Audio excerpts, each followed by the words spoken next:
Assalamualaikum warahmatullahi wabarakatuh. Alhamdulillahilladzi arsala rasulahu bil huda wat dinil haq liyudhhirahu 'alad dini kullihi wa kafa billahi syahida. Asyhadu an la ilaha illallah wahdahu la syarikalah wa asyhadu anna Muhammadan abduhu wa rasuluh la nabiyya ba'dah. Allahumma shalli wa sallim khatamal anbiya wal mursalin Muhammadin wa ala alihi wa ashabihi ajmain. Amma ba'du.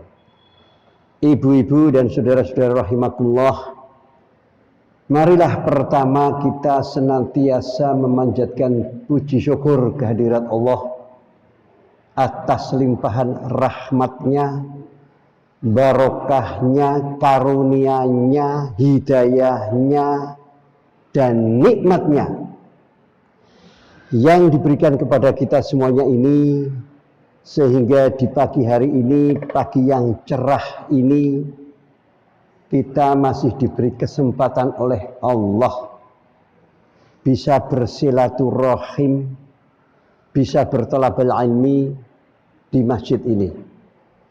Artinya yang hadir di sini tentu masih dijaga keimanan dan ketakwaannya oleh Allah. Tentu masih mendapatkan hidayah dari Allah, dan saya hakul yakin yang hadir di sini tentu dalam kondisi yang sehat walafiat. Itu merupakan suatu nikmat karunia dari Allah yang tiada tara besarnya, yang mestinya kita senantiasa selalu mensyukurinya. Maka kata Allah, la in syakartum la azidanakum wa la in kafartum inna adzabi lasyadid. Kalau kita ini selalu mensyukuri nikmat-nikmat Allah, niscaya Allah akan menambahi dengan kenikmatan yang lebih banyak lagi. Akan tetapi kalau kita ini kufur kepada Allah, artinya tidak mensyukuri nikmat Allah, kata Allah, sungguh azabku atau siksaku sangat pedih. Demikian juga di dalam hadis qudsi Allah berfirman, man lam yashkur ala na'mai wa lam yashbir ala balai falyakhruj min tahtis samai wal yatlub roban siwaya. Siapa orangnya yang apabila aku beri nikmat tidak pernah syukur kepadaku, dan siapa pula orangnya yang aku beri cobaan, ujian, tidak pernah sabar menanggung cobaan dan ujian dariku, fal yakhruj min tahtis sama, keluar sana dari kolong langitku ini, wal yatlub roban siwaya, dan carilah Tuhan lain selain aku. Itu artinya Allah benci banget kepada hamba-hambanya, kepada kita semuanya, kalau diberi kenikmatan tapi tidak pernah syukur, kalau diberi cobaan tidak pernah sabar. Oleh karena itu, marilah ibu-ibu dan saudara-saudaraku rahimakumullah, kita senantiasa berusaha, berupaya, berikhtiar untuk selalu mensyukuri nikmat Allah. Ya. Ibu-ibu dan saudara-saudara rahimakumullah, kita melihat fenomena yang terjadi khususnya di negara kita ini. Banyak sekali yang namanya musibah, banyak sekali yang namanya bencana. Enggak dengar ya? Oh ya, saya buka.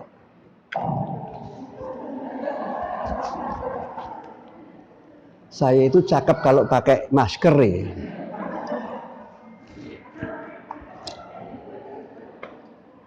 Ya. Jadi marilah kita berusaha, berikhtiar untuk menjadi hamba-hamba Allah yang ahli syukur dan ahli sabar. Ya. Ibu-ibu dan saudara rahimakumullah, coba sekarang ini di negara kita, ya khususan di negara kita, mestinya seluruh dunia itu merasakan. Yang pertama adanya pandemi, ya hampir 2 tahun, wabah penyakit hampir 2 tahun. Yang namanya pandemi, ya wabah penyakit itu merupakan bencana juga, musibah juga. Di samping ada bencana alam. Kemarin Gunung Semeru erupsi, banyak sekali korban jiwa dan harta. Ya, puluhan ratusan rumah barangkali yang pada rusak. Puluhan jiwa melayang. Juga banjir di mana-mana. Ya. Ini kenapa? Saya teringat nasihat atau wejangan orang tua kita dulu. Kalau terjadi musibah bencana kok lama? Pandemi ini hampir 2 tahun loh. Sampai sekarang saya itu belum mengajar tatap muka, ya karena saya itu mengajar di UII. Ya, meskipun sudah dipensiun tapi saya masih diberi jatah mengajar hanya 1 mata kuliah. Ya. Belum pernah tatap muka. Sehingga banyak mahasiswa itu yang ambil S2 itu belum pernah ketemu sama dosennya. Ngerti-ngerti lulus. Gitu. Ya.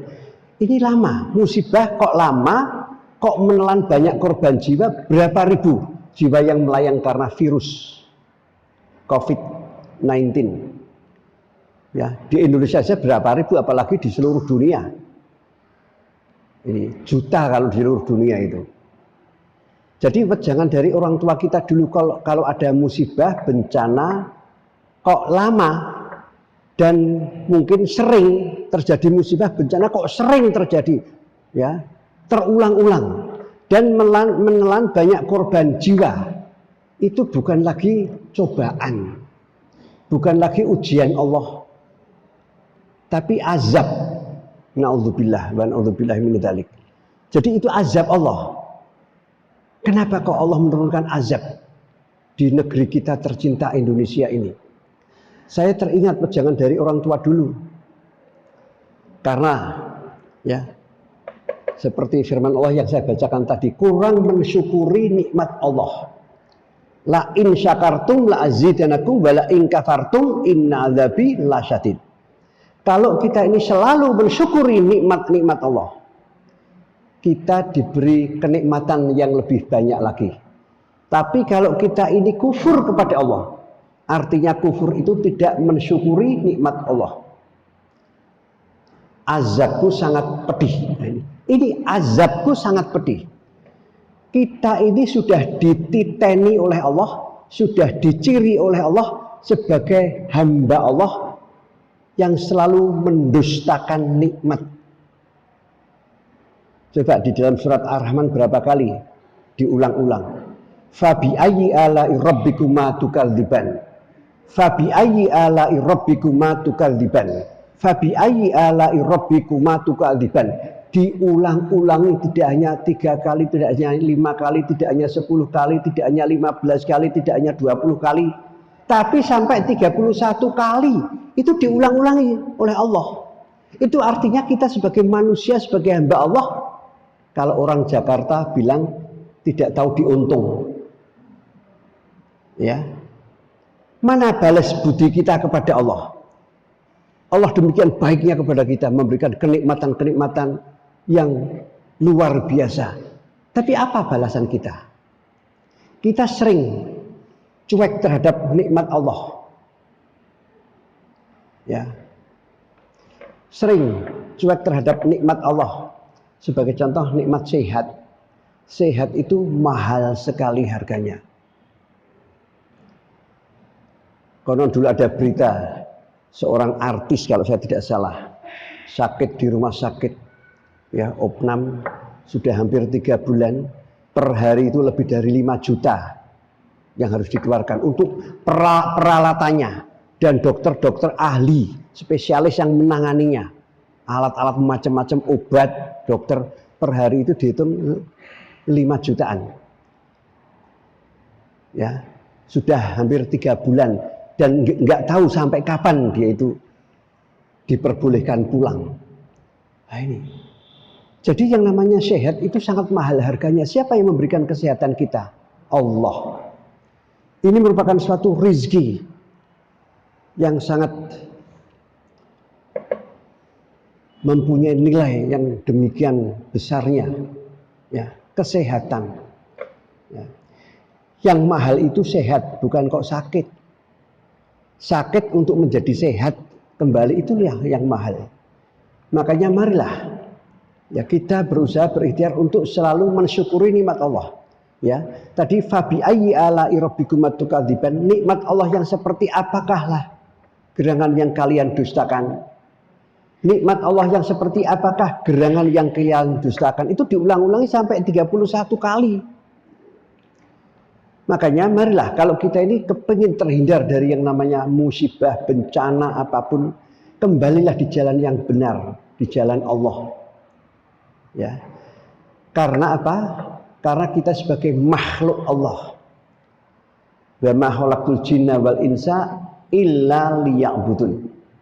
Allah menciptakan jin dan manusia tidak lain tidak kecuali hanya untuk mengabdi, beribadah. Mengabdi itu beribadah kepada Allah. Beribadah itu mengabdi kepada Allah. Mengabdi itu syami'na wa ata'na. Kalau rakyat mengabdi kepada raja itu sendika dawuh. Ya. Tapi kita ini sami'na wa ata'na kepada Allah. Apa yang dikersakaken dening Allah, apa yang dikehendaki oleh Allah, marilah kita lakukan, kita kerjakan. Karena Allah menciptakan kita sebagai manusia itu tidak lain tidak kecuali hanya untuk beribadah. Sekarang apa hubungannya ibadah dengan syukur? Karena tadi selalu karena kita kurang mensyukuri nikmat Allah. Kalau kita membuka firman Allah di dalam surat An-Nahl ayat 114. Washkuru nikmatallah in kuntum iyyahu ta'budun. Syukurilah nikmat Allah dengan jalan hanya kepadamu lah ya Allah. Kami ini mengabdi, kami ini beribadah kepadamu. Nah, inilah. Jadi kalau hidup kita ini tidak mengabdi kepada Allah, itu artinya tidak sesuai dengan rencana Allah di dalam menciptakan manusia. Tadi wa ma khalaqtul jinna wal insa illa liya'budun. Allah tidak akan menciptakan jin dan manusia. Ya, Allah mengatakan Allah tidak akan menciptakan jin dan manusia.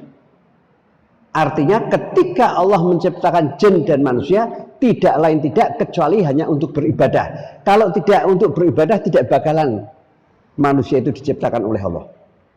Nah inilah. Ya. Agar hidup kita itu mempunyai nilai ibadah. Itu apa yang harus kita lakukan? Karena mindset kita, kebanyakan mindset kita itu mengatakan seakan-akan ibadah itu hanya urusan sholat, urusan puasa, urusan zakat, urusan haji. Seakan-akan ibadah itu hanya itu. Kalau ibadah hanya itu sepertinya sempit sekali yang namanya ibadah itu. Ya, sholat, puasa, zakat, haji sudah. Padahal kita semuanya tahu ibadah itu ada 2 macam. Ibadah mahdhah dan ibadah ghairun mahdhah. Hablum minallah wa hablum minanas. Ya, hubungan dengan Allah, hubungan dengan manusia. Hubungan dengan Allah itu persoalan ibadah mahdhah tadi. Ya. Hubungan dengan manusia itu persoalan ya hubungan urusan dunia. Kalau dengan Allah urusan akhirat. Ya, jadi ibadah itu ada urusan dunia dan urusan akhirat.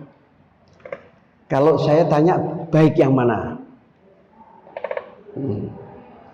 Banyak orang yang mengatakan baik yang akhirat dong. Baik yang hubungan dengan Allah, ngapain hubungan dengan manusia? Baik yang urusan akhirat, ngapain ngurusi urusan dunia? Ada orang yang sementara itu njotak dunia loh. Dunia itu bullshit, apa urusan dunia itu? Yang penting kan akhirat. Seperti itu. Ya. Makanya Nabi mengatakan, laisa bi khairikum man taraka dunyahu li akhiratihi wala akhiratahu li dunyahu hatta yusiba minhuma jami'an fa inna dunya balaghun ilal akhirah. Nabi mengatakan, kamu semuanya itu bukan menjadi umatku yang baik kalau kamu semuanya itu hidup di dunia hanya ngurusi akhirat saja. Yang diurusi hanya akhirat. Plus nggak pernah ngurusi dunia. Dunia nggak pernah diurusin. Pokoknya akhirat gitu. Itu bukan menjadi umatku yang baik. Apalagi hidup di dunia hanya disibukkan dengan urusan dunia. Plus nggak pernah ngurusi akhirat. Bukan menjadi umatku yang baik, kata Nabi. Umatku yang baik hatta yusiba minhuma jami'an, yang bisa mengurusi dunia dan akhirat bareng-bareng. Fa inna dunya balahun ilal akhirah, karena dunia itu jalan, sarana, fasilitas untuk menggapai akhirat. Ya. Nah inilah makanya ulama-ulama mengatakan dunia itu mazra'atul akhirah.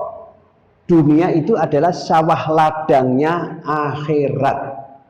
Kita di dunia itu sekedar bercocok tanam, tandur. Nanti metiknya, nanti panennya di akhirat. Nah itulah. Oleh karena itu, agar hidup kita, ya, apapun aktivitas apapun yang kita lakukan mempunyai makna ibadah, mempunyai nilai ibadah. Itu apapun yang kita lakukan itu harus ada tuntunannya, baik di dalam Al-Quran maupun di dalam As-Sunnah. Karena Allah menjadikan Al-Quran itu sebagai hudal linas wa bayyinatin minal huda wal furqan, sebagai pedoman hidup bagi manusia di dunia ini, dan sekaligus sebagai pembeda yang membedakan persoalan halal, persoalan haram, ya, benar salah, baik tidak, itu Al-Quranul Karim. Itulah, maka oleh karena itu marilah kita itu hidup yang Qurani, sehingga apapun yang kita lakukan itu mempunyai makna, mempunyai nilai ibadah. Ya, kalau tidak ada di dalam Al-Quran, kita mau mencari tuntunan, ya tentu saja di dalam Al-Hadis. Sebagai contoh, kita mau pergi apapun, karena yang ada di depan kita, ya, itu ada dua hal, halal haram. Apapun, panjenengan pegang HP bisa halal bisa haram, tergantung mau digunakan untuk apa. Untuk nge-share yang hoax haram. Ya, untuk melihat kajian-kajian agama juga banyak di sini, di YouTube persoalan-persoalan agama juga banyak, halal. Untuk melihat bangsa infotainment, ya, yang ada di sini, ya, malah menghibah, ya, rumah tangga orang lain, rumah tangga artis dan lain sebagainya, haram. Gitu. Meng-share bisa halal bisa haram. Kalau kita share sesuatu yang baik, tausiah atau apa, hadis Nabi atau firman Allah yang ada di dalam Al-Quran, kita share, pahala. Itu merupakan dakwah. Sekarang media dakwah itu banyak sekali, ibu-ibu juga bisa dakwah loh. Dari rumah, dari kamar tidur bisa dakwah itu. Men-share sesuatu yang bermanfaat.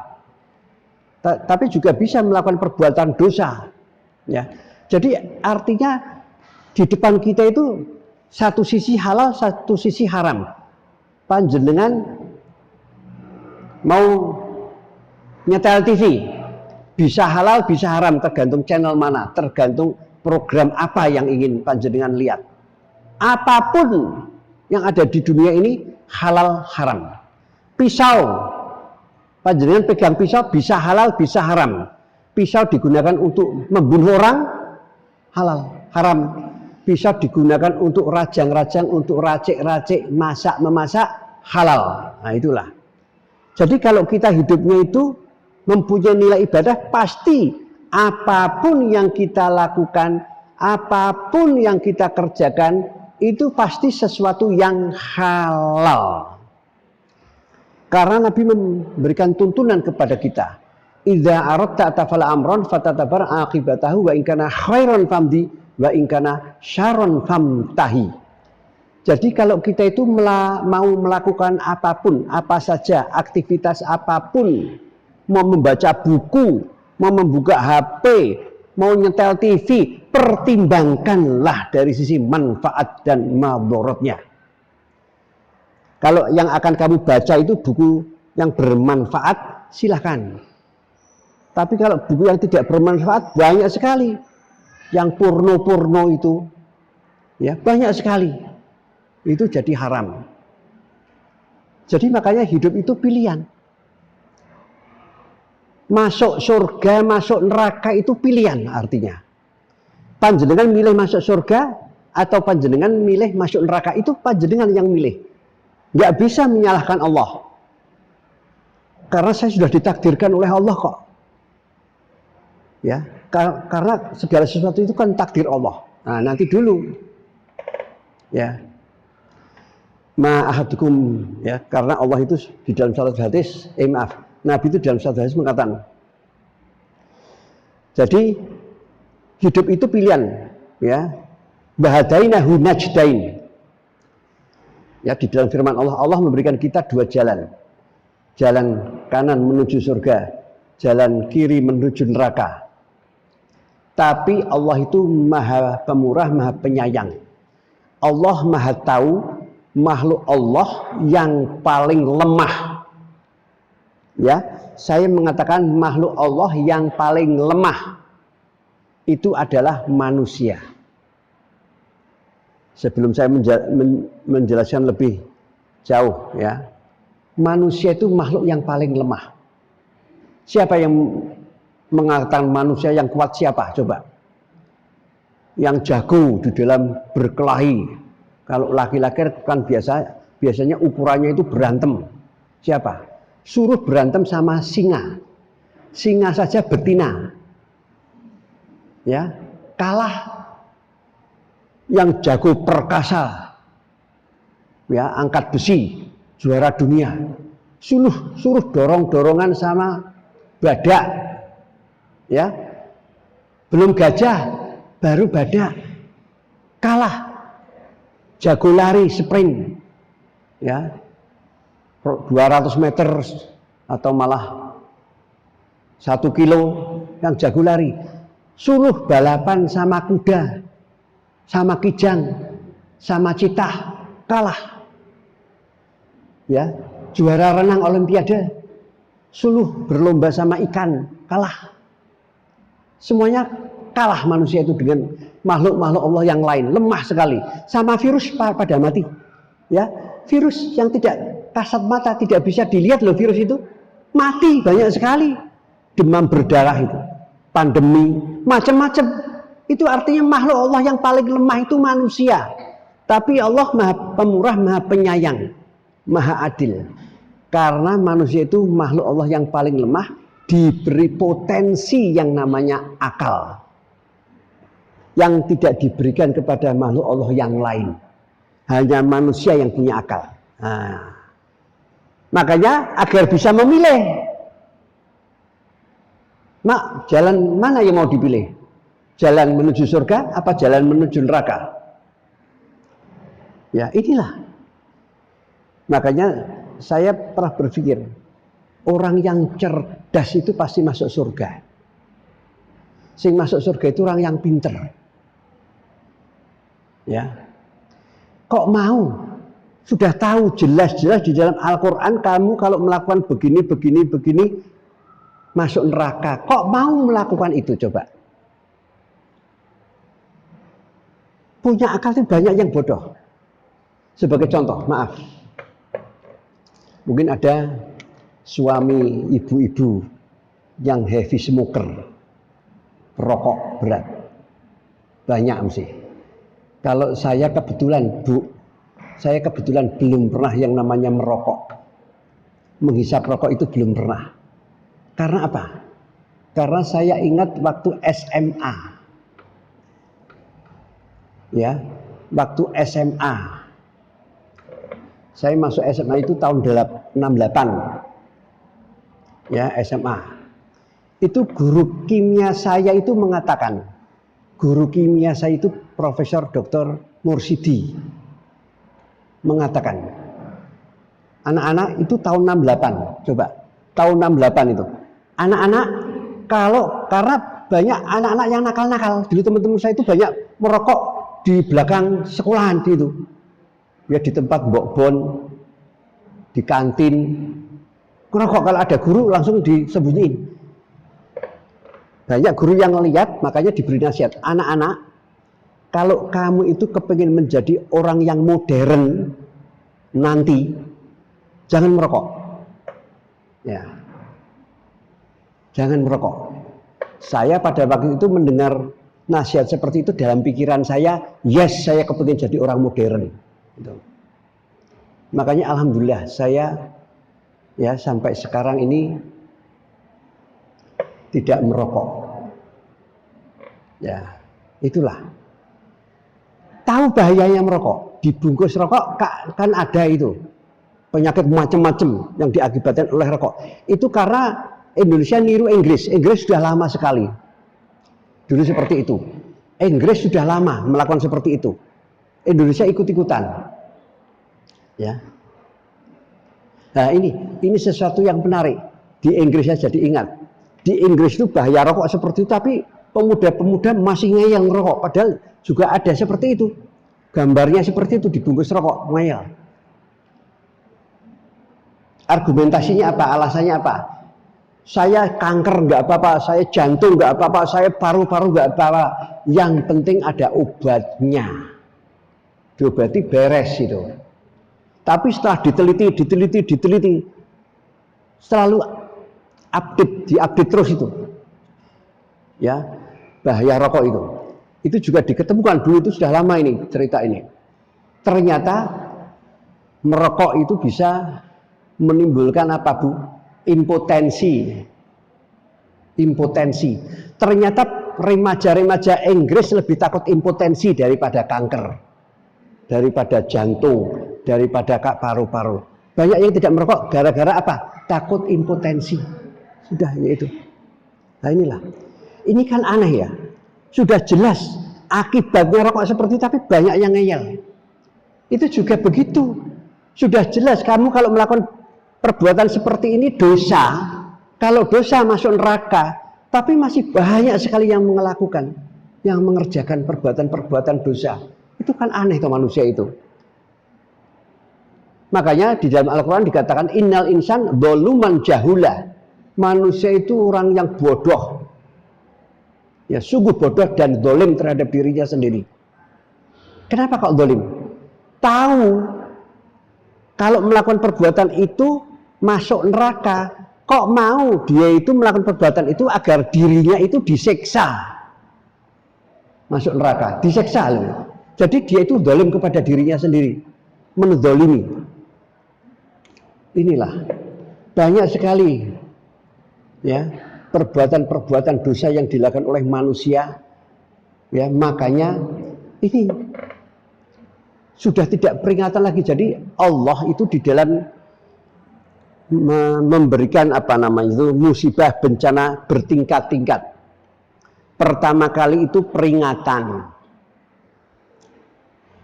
Allah itu dengan lisan pertama kali. Coba, ini kan persis ibu menasihati putranya, anaknya. Tidak ada ibu menasihati putranya yang kecil misalnya mainan apa ya, wah ayahnya baru saja beli kamera yang mahal sekali kameranya, itu ratusan juta, karena ayahnya misalnya ya suami ibu itu fotografer, anaknya masih kecil pegang-pegang kamera, nggak ada yang langsung ditempeleng gitu, langsung dipukul, nggak ada. Pasti diperingatkan dulu, jangan dek, ini bukan mainan, adik kan sudah dibeliin mainan, ini loh mainan, ini bukan mainan ini. Gitu. Pasti diperingatkan dulu. Masih pegang-pegang, jangan, agak keras. Masih pegang lagi, cubit barangkali, selentik barangkali, ciwel barangkali, jambak barangkali, baru pukul barangkali, makin lama makin besar. Allah memberikan peringatan kepada hambanya juga seperti itu, dengan lesan.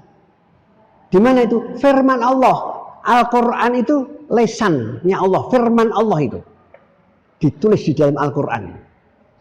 Dilarang begini, dilarang begini, dilarang begitu. Nah itu, kok masih dilanggar? Ada musibah kecil, gempa bumi, hanya sekejap, alhamdulillahnya kecil. Masih diulangi lagi, melakukan perbuatan dosa lagi, agak besar, makin besar, ya. Nanti besar sekali, menelan banyak korban nyawa, persis seperti di Bantul tahun 2006 dulu itu. Jogja pernah mengalami gempa bumi yang amat sangat dahsyat. Aceh, tsunami, gunung meletus, ya. Ini Gunung Merapi, barangkali Gunung Merapi bisa menjadikan pelajaran bagi kita semuanya, ibu-ibu rahimakumullah. Makanya ada siaga 1, siaga 2, kecil-kecil, sudah. Allah barangkali memperingatkan, biar hambaku kembali di jalan yang benar. Kok belum? Lagi, kok malah tambah banyak yang melakukan perbuatan dosa? Makin besar, baru buar besar sekali. Nah itulah. Makanya kita ini harus peduli. Melihat tanda-tanda alam seperti itu, kita ini harus selalu introspeksi diri kita. Kalau ibu-ibu membuka firman Allah di dalam surat Ar-Rum 41, Bahara fasasa fil barri wal bahri bima kasabat aidinas. Kerusakan yang ada di bumi, baik yang di daratan maupun itu di dalam lautan, bima kasabat aidinas, karena ulah tangan manusia. Ulah tangan manusia. Ketika tangan ini berulah, tidak sesuai Quran dan Sunnah. Ketika tangan itu berulah, tidak sesuai dengan syariat Islam. Coba, manusia melakukan perbuatan apapun, berbuat apapun pasti menggunakan tangan. Korupsi menggunakan tangan. Nyolong sama dengan nyolong, nyopet menggunakan tangan. Apalagi sih? Minum-minuman keras, mabuk-mabukan. Coba, mabuk menggunakan tangan, pegang botol whisky, ya, pegang gelas. Judi menggunakan tangan. Apa yang tidak menggunakan tangan? Zina juga menggunakan tangan. Tangan pasti melakukan sesuatu. Inilah bima kasabat aidinas, karena ulah tangan manusia yang tidak syar'i. Itu kerusakan di bumi, baik di daratan maupun di lautan. Oleh karena itu, marilah ibu-ibu dan saudara-saudara rahimakumullah, kembalilah di jalan yang benar. Apapun yang akan kita lakukan, pertimbangkanlah dari sisi manfaat dan mudarat. Ini kan persis ketika ibu-ibu mau bisnis toh. Ibu-ibu mau buka usaha apapun, butik atau apapun ya, usaha apapun. Yang benar di dalam berbisnis pasti membuat yang dinamakan feasibility study. Untung dan rugi. Di atas kertas harus untung. Saya mau usaha seperti ini, kulak harganya sekian, nanti saya jual sekian untuk sewa ini, wah nanti untung ini.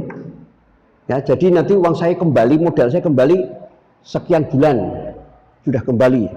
Atau kalau bisnisnya besar sekian tahun kembali modal. Kemudian baru keuntungan yang kita hitung. Pasti melakukan seperti itu. Itu artinya di atas kertas harus untung. Ketika ibu mau buka usaha, dihitung di atas kertas harus untung. Jujur, lawang di atas kertas untung, dilaksanakan belum tentu untung. Karena banyak hal. Di atas kertas capek, menguntungkan ternyata kok tidak ya. Apalagi di atas kertas jelas rugi. Kok tetap buka usaha. Nah itulah. Makanya Nabi tadi mengajarkan kita semua, idza aradta tafla amran fatatabar aqibatahu wa in kana khairan famdi wa in kana syarran famtahi. Jadi apapun yang kita lakukan itu harus menguntungkan, harus bermanfaat. Ya, kalau bermanfaat pasti surga itu. Jadi saya mengatakan orang yang pinter, orang yang cerdas pasti masuk surga. Karena orang yang cerdas, yang pinter nggak mau rugi. Tapi kalau orang bodoh coba nggak pernah pakai visibility study, langsung buka usaha, sering bubruk, ya. Bubruk. Tapi kalau orang pintar pasti untung. Nah, inilah. Jadi itu artinya, Bu, masuk surga itu lebih mudah daripada masuk neraka. Masuk surga itu banyak yang gratisan. Ya. Contohnya apa? Berbuat baik kepada orang. Ya, itu dapat pahala. Pahala itu untuk masuk surga. Ya. Senyum itu ibadah. La yuhaditsu hadasan illa tabasam. Nabi itu kalau berbicara tersungging senyuman. Itu membuat orang lain senang loh. Kita berbicara sama orang, kita senyum-senyum sambil tersenyum, orangnya senang. Beda kita berbicara sama orang, kita jegodal-jegadul, menjab-menjeb, ya sehingga orangnya nggak senang, dosa. Jadi golek ganjaran itu gampang. Zikrullah ala kulli halin. Zikirlah kepada Allah dalam situasi dan kondisi macam apapun, zikir. Daripada lisan hanya terkatup diem saja, zikir, nggak usah dihitung, zikir sebanyak-banyaknya. Nonton TV sambil zikir, pegang HP, baca-baca HP sambil zikir, ya, itu pahala. Apalagi baca Al-Quran, setiap habis sholat, coba baca Al-Quran, ya. Banyak yang mengatakan, saya bekerja ya, apa kalau bekerja tidak bisa sambil baca Quran, hafalan saja. Hafalan pendek-pendek, ayat-ayat pendek. Nggak usah terus pegang Quran, hafalan. Sambil nyetir mobil, sambil baca Al-Quran kan juga bisa. Ngapal ke surat apa, yang pendek-pendek saja deh. Itu ganjaran. Man qara'a harfan min kitabillahi falahu bihi hasanatun hasanatu bi asri amsalihha. Siapa yang membaca Al-Quran, satu huruf itu diberi pahala 10, Bu. Itu hadis. Satu huruf diberi pahala 10 oleh Allah. Kalau 3 huruf 30 pahala. Alif lam mim, alif 10, lam 10, mim 10, 30. Surat-surat pendek itu berapa huruf?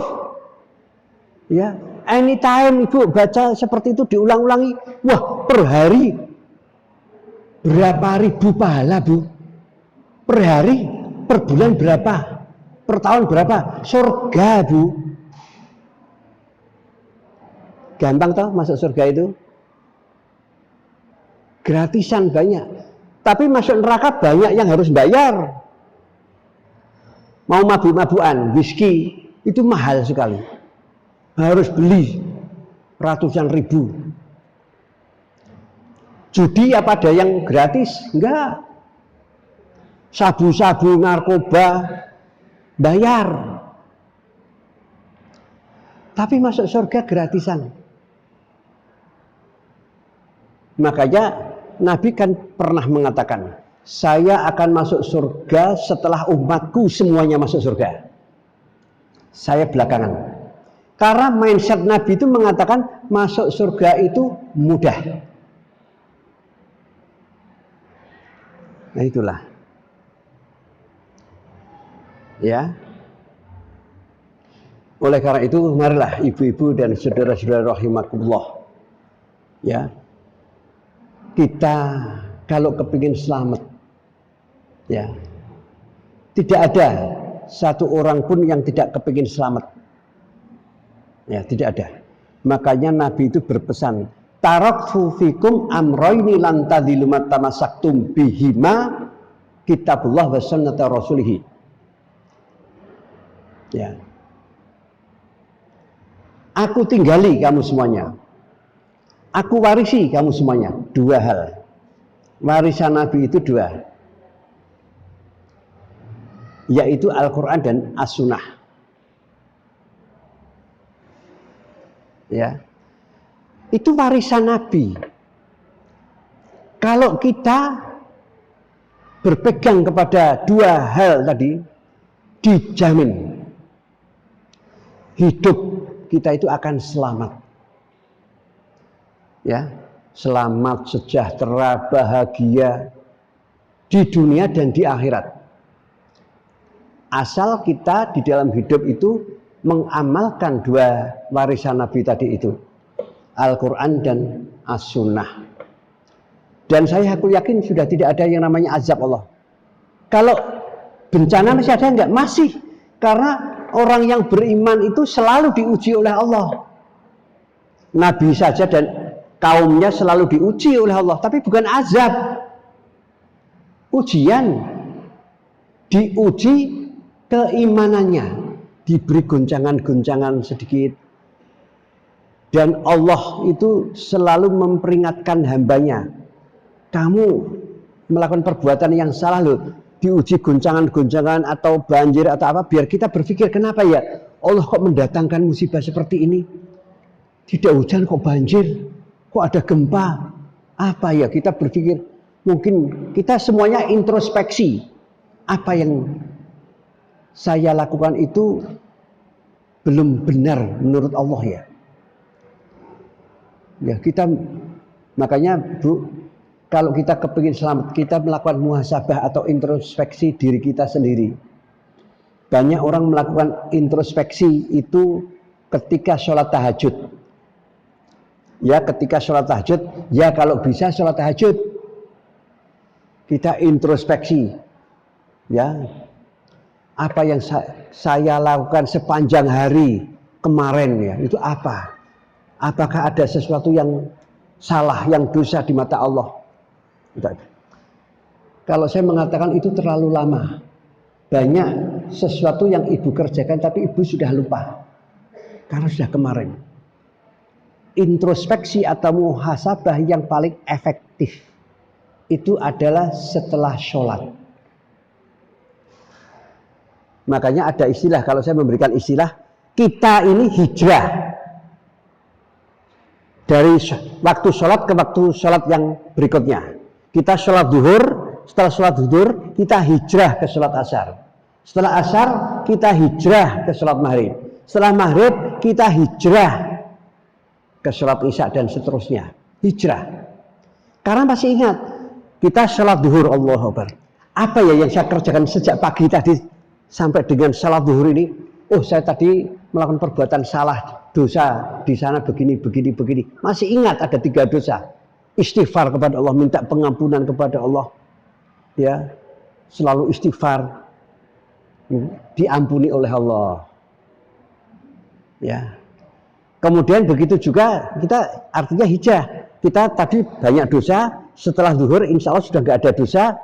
Dari zuhur ke asar itu meskipun waktunya sedikit, ya kita setelah sholat asar mikir, saya tadi melakukan perbuatan salah apa ya? Oh, saya ngerasani. Ya. Kita setelah sholat asar berdoa, ya istighfar kepada Allah, minta pengampunan kepada Allah, taubat kepada Allah. Demikian juga maghrib, isya. Itulah artinya kita itu selalu hijrah, selalu lebih baik. Orang kalau seperti itu, itulah yang dijamin husnul khotimah. Ya, itulah yang dijamin husnul khotimah. Pasti dia itu sudah tidak mengerjakan apa-apa terus dipanggil oleh Allah. Tadi baru saja hijrah ini dipanggil oleh Allah. Makanya sebenarnya untuk husnul khotimah itu juga mudah. Tergantung kita. Semuanya itu pilihan kita, Bu. Makanya hidup itu pilihan. Ya, inilah. Jadi makanya di dalam firman Allah Ar-Ra'd 11, "Innallaha la yughayyiru ma biqaumin hatta yughayyiru ma bi anfusihim." Allah tidak akan merubah nasib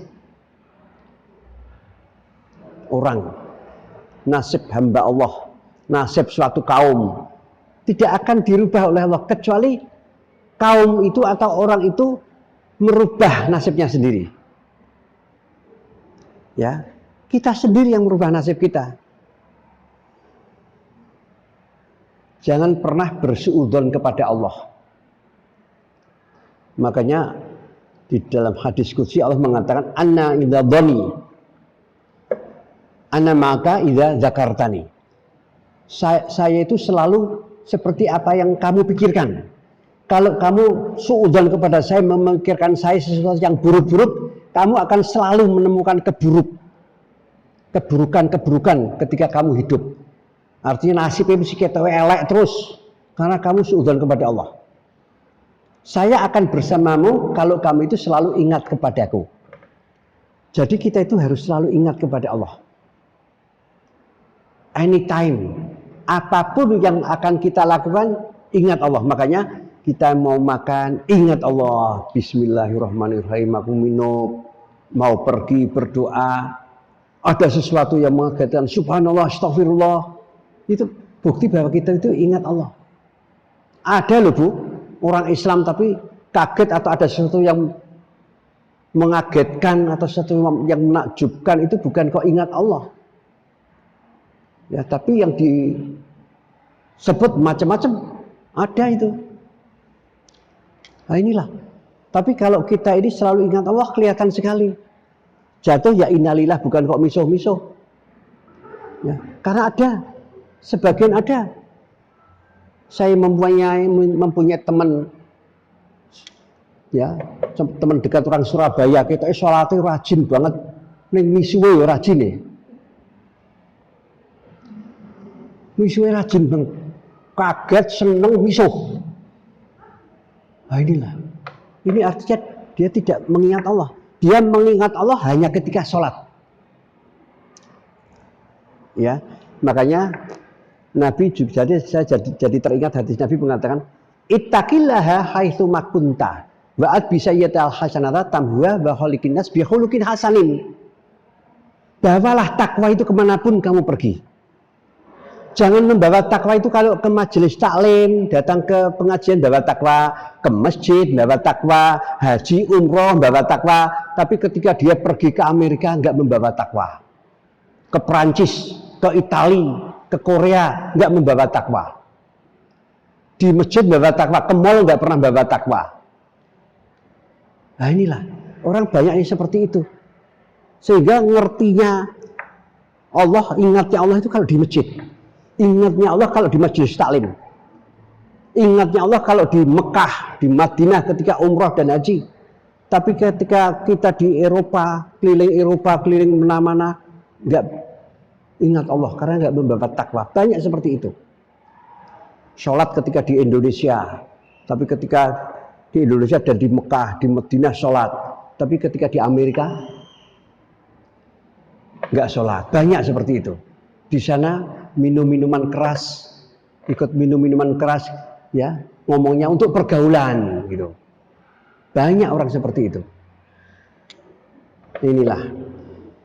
Ibu-ibu dan saudara-saudara rahimakumullah, hampir setengah 10, hampir 1 jam saya nanti ya matur di sini.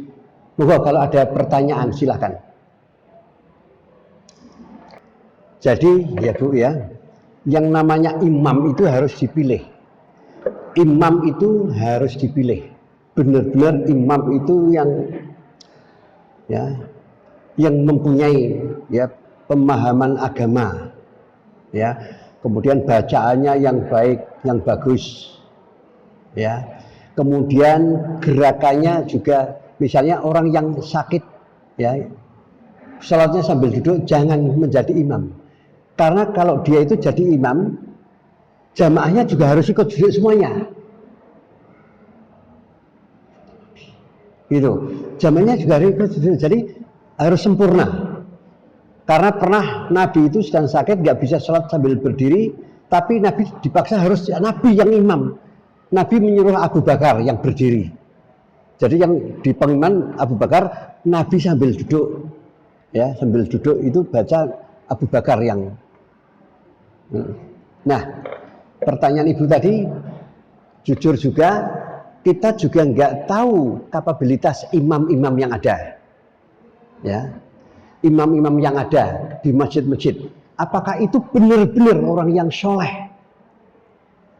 Ya, karena banyak, misalnya nang kantor korupsi, kita juga nggak tahu nang kantor korupsi, nggak tahu ini jadi imam, ya, jadi imam, bacaannya bagus sekali, tapi korupsi misalnya. Ya, hidupnya bergelimpangan dengan dosa-dosa, kita nggak tahu, ya. Kemudian kalau itu kebetulan tahu, atau ahli bid'ah itu juga nggak boleh jadi imam. Ahli bid'ah itu orangnya baik, banyak loh Bu, ahli bid'ah orangnya baik sekali, ya di dalam sholat, ya, tapi tidak sesuai dengan tuntunan. Sebagai contoh, ya, di dalam sholat itu kita nggak boleh membaca apapun selain bacaan sholat. Tapi kita boleh ketika sujud kita berdoa kepada Allah, karena waktu kita sujud itu masjid tarik paling dekat hamba terhadap Allah itu ketika sujud. Boleh berdoa membaca dengan bahasa Indonesia, bahasa Jawa, bahasa manapun boleh, tapi di dalam hati. Nggak boleh diucapkan. Karena juga ada orang sebagian itu semuanya diucapkan, nah itu bid'ah. Nggak boleh. Ya. Karena Nabi mengatakan, "Shollu kama ra'aitumuni usolli." Sholatlah kamu persis ketika saya sholat. Nggak, jangan ditambah-tambahi, jangan dikurang-kurangi. Ya, khusus bacaannya seperti itu. Nah, ya, nah itulah. Nah, kalau kebetulan tahu bagaimana, kita padahal itu di suatu kampung, ya, kita sudah niat seperti itu. Ya. Nah, Nabi juga mengatakan, ma'ubihali darurah yuqaddiru biqadriha. Segala sesuatu yang darurat, yang darurat, itu boleh dilakukan hanya sekali itu saja. Itu. Hanya sekali.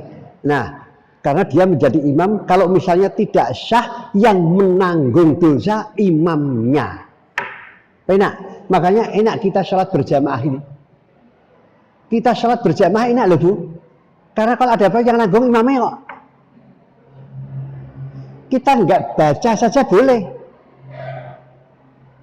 Ada yang mengatakan Al-Fatihah harus dibaca, ada yang mengatakan tidak.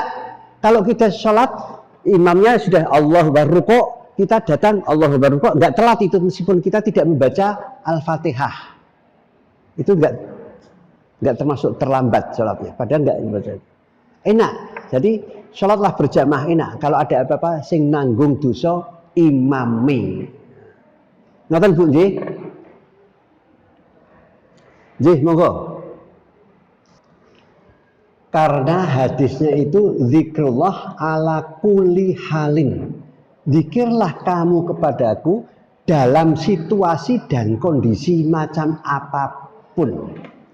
Gitu loh. Yang namanya zikir itu dari asal kata zakaru yudzakiru. Itu artinya mengingat Allah. Kalau panjenengan mengatakan seperti itu, ketika panjenengan sudah pegang HP, panjenengan tidak ingat Allah dong, gitu. Panjenengan tidak ingat Allah, lebih ingat HP, gitu. Pegang HP tetap ingat Allah, subhanallah. Ketika ada melihat apa-apa sesuatu yang di HP menakjubkan atau apa itu, subhanallah, nah, gitu juga. Nah itulah zikir. Jadi zikir, Bu. Zikir itu tidak hanya bilisan saja, seperti ada orang, wah saya itu tiap hari zikir 1000 kali loh. Oh iya toh? Gimana? Saya mengucapkan subhanallah 1000 kali. Itu kan bilisan. Zikir tidak hanya bilisan, zikir paling rendah itu bilisan.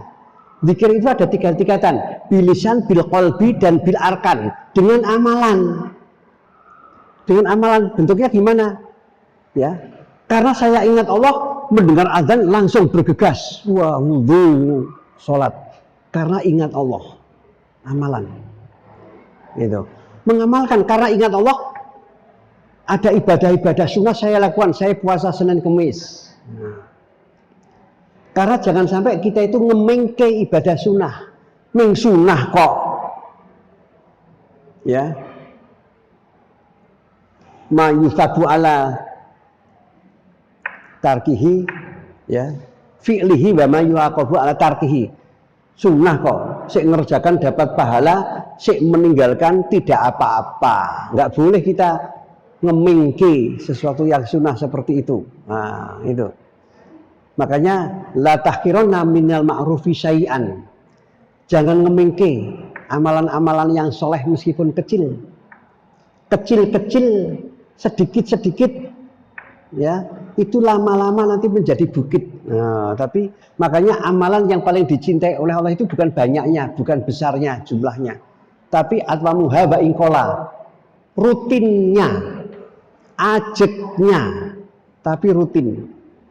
Saya selalu sholat tahajud hanya 2 rakaat, saya tutup dengan 1 witir, tapi rutin setiap hari. Lebih baik daripada saya sholat tahajud 11 rakaat terus, tapi sosok bolong, enggak. Nanti sholat lagi, bukan seperti itu. Atmamuha wa ingkola, sedikit gak apa-apa, tapi rutin, rutinitas. Jadi monggo sinten malih. Ya, monggo. Bu, pokoknya bacaan-bacaan yang dizaharkan, yang dibaca dengan lisan ketika kita sholat, itu hanya bacaan-bacaan tuntunan sholat. Ya, nggak boleh kita membaca apapun. Ya, ketika sujud, kita itu boleh berdoa apapun, tapi dalam hati jangan diucapkan dengan lisan. Gitu. Begini Bu, saya jadi teringat ada seorang ulama besar, ya, ketika ditanya oleh sama jamaahnya, Ustadz, saya itu kalau sholat selalu saya tambahi bacaannya dengan begini. Setiap rukuk membaca ayat Quran. Ayat Quran itu kan firman Allah. Sujud membaca ayat Quran juga firman Allah. Pokoknya saya tambahi firman-firman Allah. Baiklah itu, karena saya merasa mantep, puas saya dengan apa yang saya lakukan seperti itu. Apa kata Ustadz tadi itu? Di dalam beribadah, ya, artinya di dalam beribadah mahdhah, khususnya di dalam sholat, itu tidak mantep-mantepan, tapi ada tuntunannya apa tidak.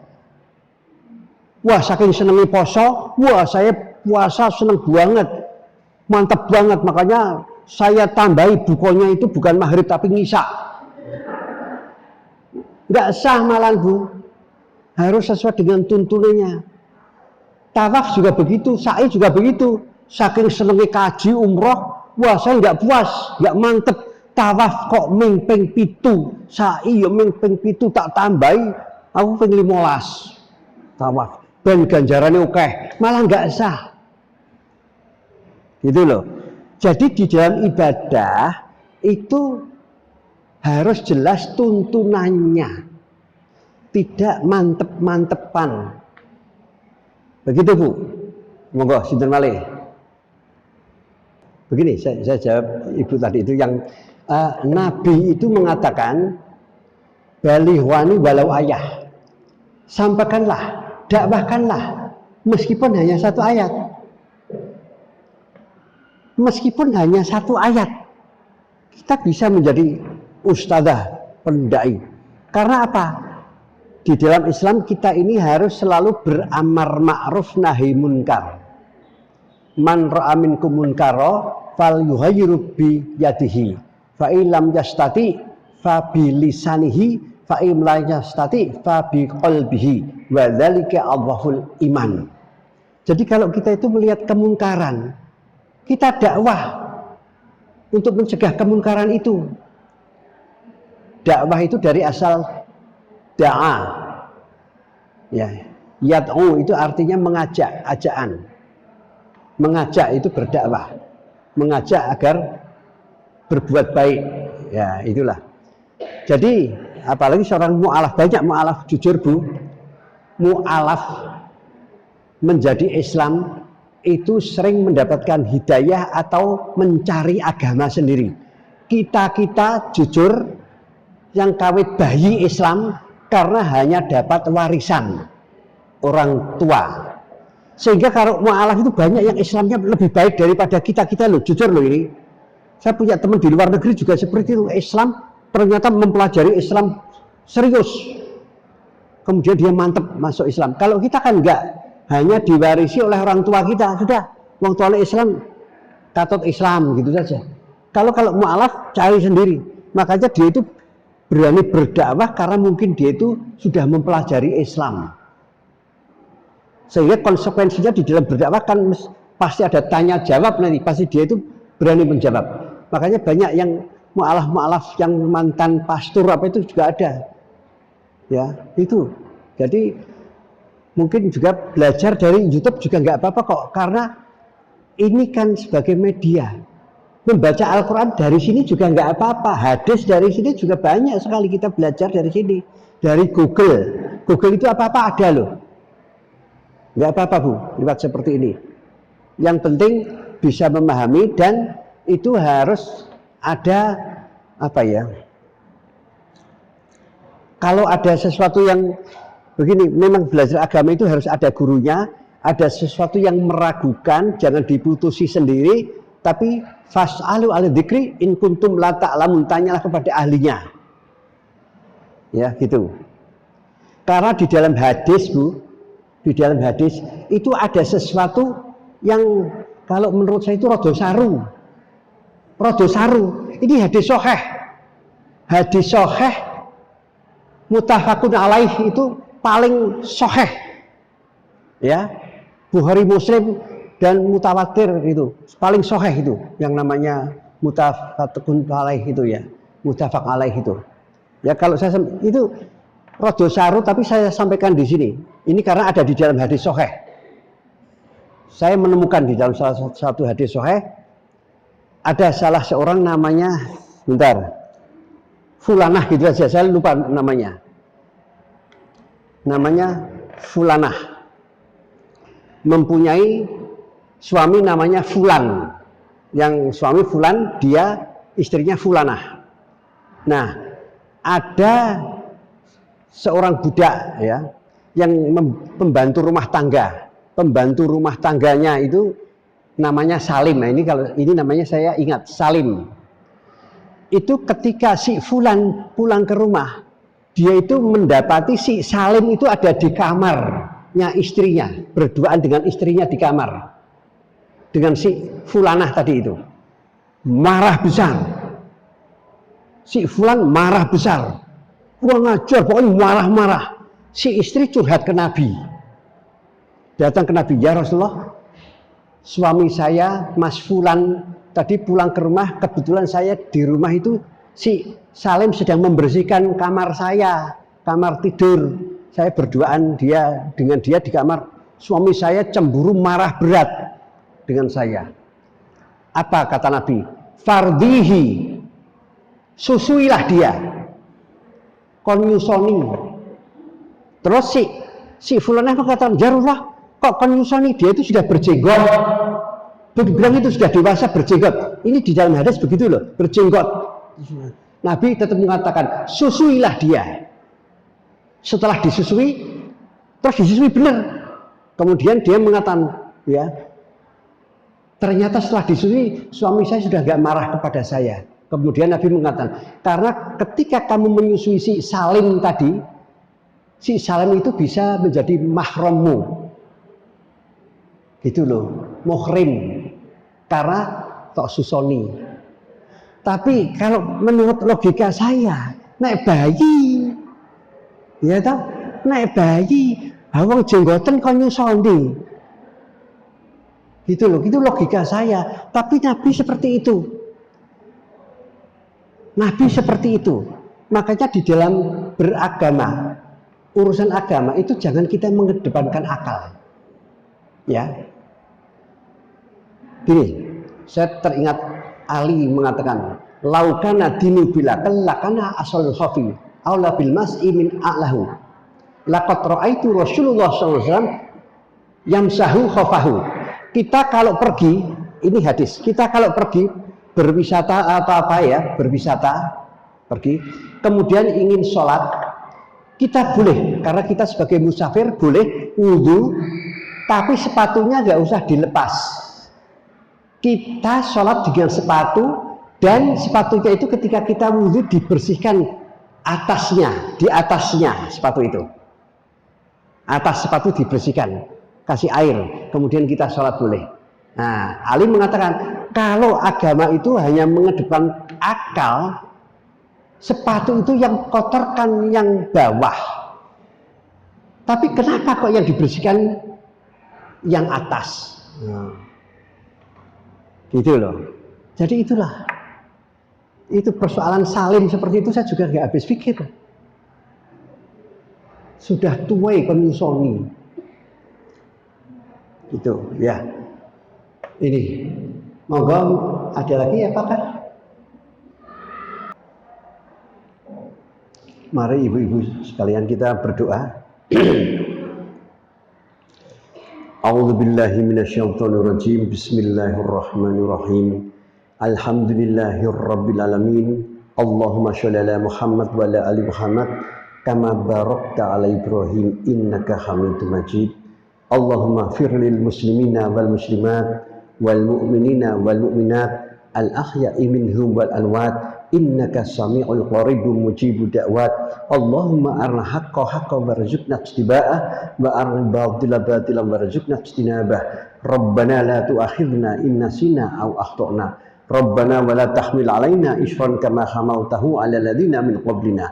Rabbana wa la tuhammilna ma la taqata lana bih wa'fu 'anna waghfir lana warhamna anta maulana fansurna 'alal qaumil kafirin.